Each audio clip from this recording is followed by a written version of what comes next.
Hello, I'm Chantel Walsh and I'm the Operations Manager for the Big Yellow Bus project. So the shelter is somewhere for people to come if they're homeless, and what we do is we work alongside the council as a bridging gap. So if somebody is on the street and they do not understand what the process is, because that is obviously paramount for them to get housed, we will help them. So they will come to us and we will explain how they present themselves to the council. I make a telephone call to let the council know that people are here, and I advise the person that arrives how to go to the council, how to present themselves to the council. We're very strict with what we do in the unit from the moment they enter the door, and also they have to shower and everything like that, but it's just somewhere we can keep them safe until the council can do their job. So the process of helping people that come here is we are open from 8:30 in the evening, and guests will arrive and they will be greeted by a night support worker. And the night support worker will have them come in, do this, all the sanitising and the temperature check, and they will come upstairs and they will sign themselves in. They will get themselves together, be told the process. They will have to go and have a shower and make sure they are completely sanitized and given a new set of clothes to wear. And they then are told how this is going to work for them, and they have to fill in an occupancy agreement and give some details.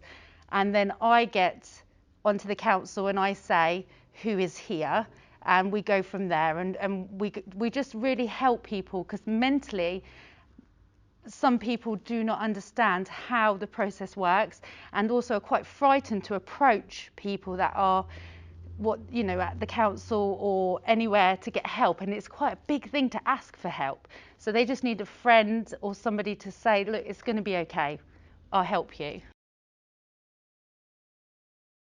So what happened was that the Big Yellow Bus project had to close its doors to the bus in the first lockdown in March 2020, and we were racking our brains about how we could come up with a plan to help our homeless guests have somewhere nice and dry to stay, but obviously the bus had no social distancing, so we needed to really figure out what we were going to do. So Jerry put the feelers out, and a friend of his came back and said about this unit, and he would have a chat with the unit owner. So they set up a meeting, and Jerry met with the unit owner, Jonathan Seymour Williams, and we went from there. We just kind of had an empty office space, and the size of the room was fabulous, so we just worked from there onwards.